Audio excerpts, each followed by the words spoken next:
morning or evening, depending where you are. And remember, you are great. This is a story about being grateful. The title is The Cook's Surprise.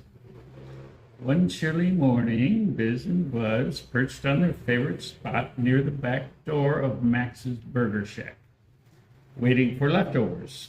Max, the cook, was unpredictable. Sometimes he tossed out a feast of French fries and burger scraps. Other times, nothing at all. But squinting with his good eye, sighed Buzz, I don't get it. Yesterday, Max gave us a whole pile of fries, and today, nothing. Not even a single crumb. Buzz, fluffing his feathers, shrugged. Maybe he doesn't have extras today. Buzz grumbled. Still, he could be more consistent. It's not fair. Buzz tilted his head. Well, we have full tummies from yesterday, don't we? Maybe today someone else needs it more. Biz huffed. I just don't see why I should be happy when he's not giving us anything. Just then, the back door cracked open. He opened it. Max stepped out, looking tired. He sat on a crate, rubbing his forehead. Max was sad. Buzz hopped closer. Hey, Biz, maybe we should see how he's doing instead of just waiting for food. Biz hesitated, but following his idea, Max sighed. What a rough day. Short on supplies, boss is mad, and I dropped my lunch in the sink, said Max. Buzz cawed gently. He didn't have extra food today because he didn't even have enough for himself. Buzz blinked. Oh, he suddenly felt bad for complaining.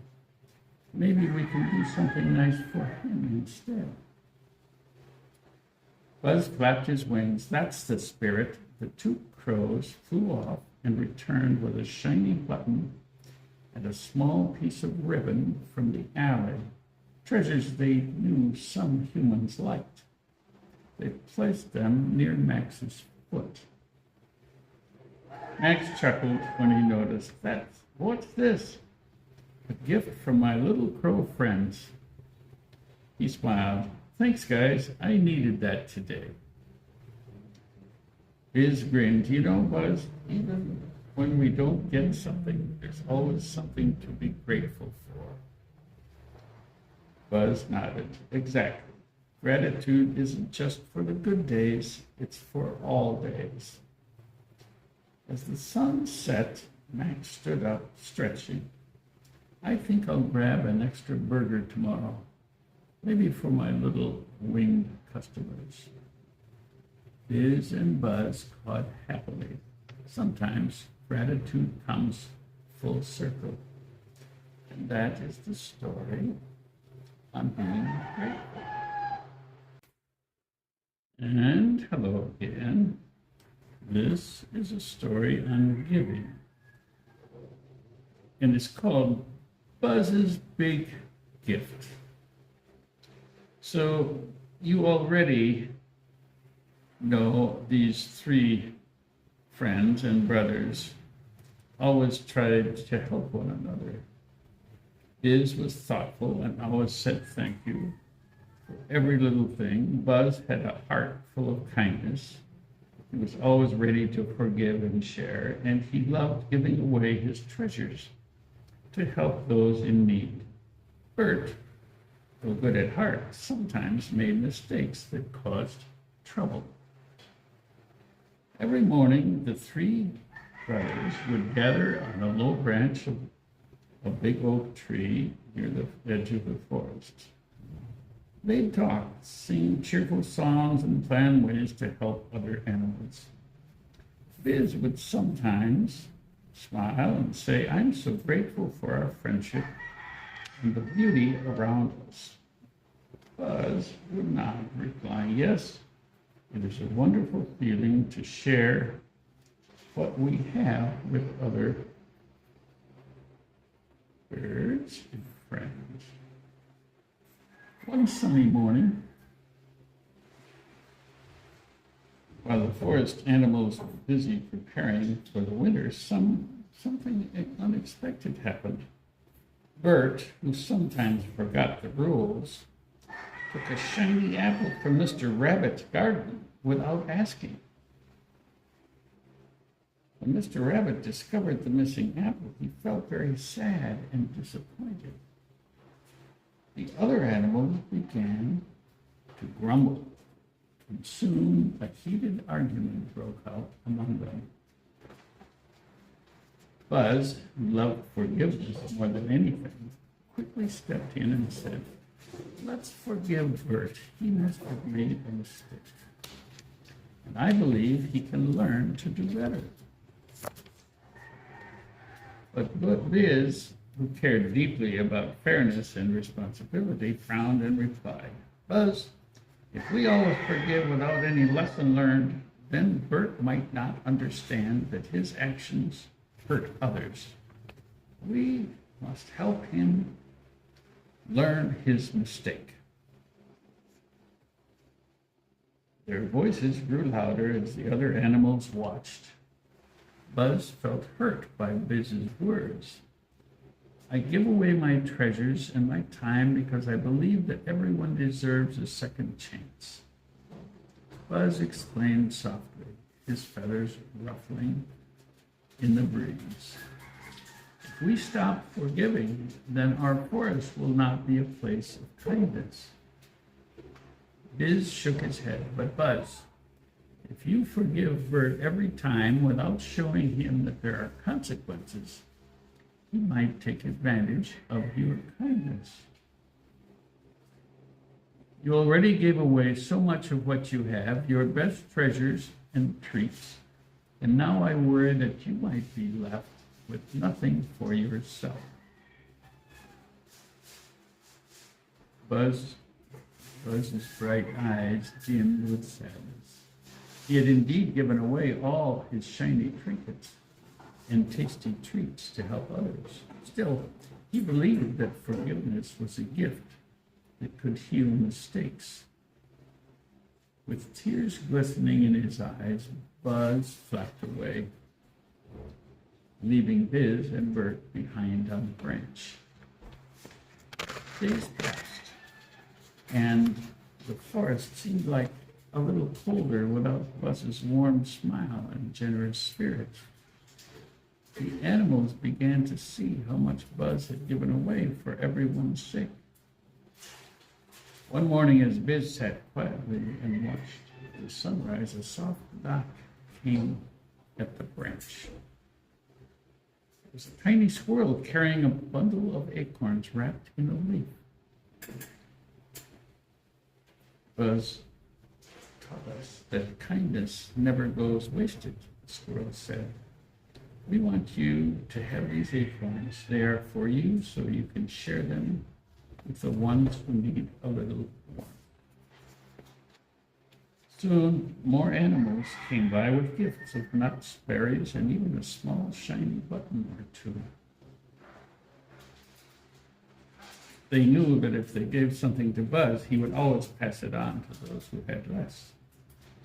Word spread through the forest that the animals began to understand that while Buzz had given away everything he owned, he had filled his heart with something much richer, love and trust. Biz, feeling grateful for his harsh words, flew to Buzz's favorite spot near a sparkling pond.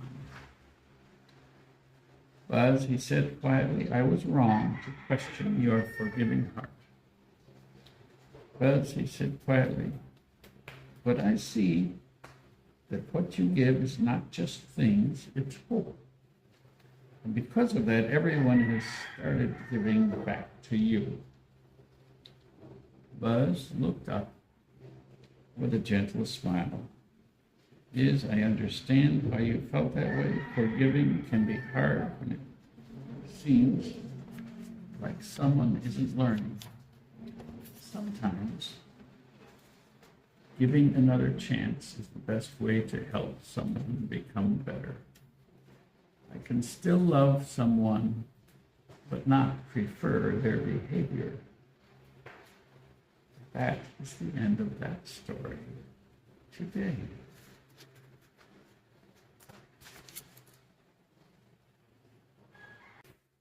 Good morning or evening. This is a story about forgiving. Bert loved to sing cheerful songs and fly high above the treetops, enjoying every new day as a wonderful adventure. Now let me tell you, you children are wonderful. You know how to play. Even old men like Santa Claus sometimes forget how to play. I hope you play the rest of your lives. So one bright morning, Bert and Biz were playing hide and seek among the blooming flowers. Biz had a special treasure, a shiny, smooth pebble that Maria had given him. Remember, Maria was the person that raised him. He treasured it because it reminded him of happy times growing up with Maria and Raffy. Raffy was the African gray who taught them how to talk. Excited by its sparkle, Bert quickly swooped down and picked it up, and without thinking, in his playful rush, he forgot that the pebble was very important to Biz. When Biz saw Bert with his precious pebble, his heart felt heavy. That was my special pebble, Biz chirped sadly. His eyes filled with tears, and he fluttered away, hurt by what seemed like a mean trick. Bert, still holding the pebble, noticed Buzz's sad fluttering and realized something was wrong. He hadn't meant to hurt his friend and brother, but he saw that Biz was very upset. Bert hopped over to Biz, lowering his head. "I'm sorry, Biz. I didn't know how much the pebble meant to you. I just got so excited by its shine, and I forgot to ask Bert. Is this yours?" Biz listened, but still felt very angry. He loved his pebble and felt that Bert had taken it without caring about his feelings. The day grew quiet as the two birds sat on a low branch. Bert wished he could take back his mistake, and Biz felt the weight of sadness like a heavy stone on his chest. Biz remembered something his wise friend had once said: "We are here to enjoy life and have new experiences, but sometimes we make mistakes. Holding on to anger only makes our wings feel heavy." After a few moments, Biz began to think about all the fun days they had shared, flying under golden sunsets, playing with leaves, and singing in the rain. He wondered if carrying the hurt was really worth it. Maybe I should forgive Bert, Biz whispered to himself, realizing that if he held on to his sadness, it would only keep him from enjoying all the bright and happy adventures ahead. Taking a deep breath, Biz fluttered back to Bert. "I forgive you, Bert," he said softly, his voice filled with gentle kindness. "I know you didn't mean to hurt me. I want us both to be free from this sad feeling, so we can enjoy all the wonders of our forest." Bert's eyes brightened with relief and gratitude. "Thank you, Biz. I promise to always think before I act, and to remember how much our friendship means to me. He replied sincerely. In that moment, both birds felt as if a heavy cloud had lifted from their hearts. They understood that forgiving was like opening a window to let in a fresh, warm breeze and sunshine. From that day on, Bert and his played and flew together with even more joy. Biz learned that forgiving someone isn't about forgetting what happened or saying it was okay. It's about choosing to let go of the heavy negative feelings. When we forgive ourselves a chance. We give ourselves a chance to be happy and free from the weight of anger that can slow us down. And sometimes forgiving means understanding that each of us has lessons to learn. We are not responsible for making sure everyone learns every lesson, but we are responsible for taking care of our own hearts. As the seasons changed, the two brothers fared many more adventures. They sang songs. And so, in that enchanting forest, the lesson of forgiveness spread like the soft rustling of leaves in the wind. Forgiving is very important in our lives. That is the end of that story.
Bye.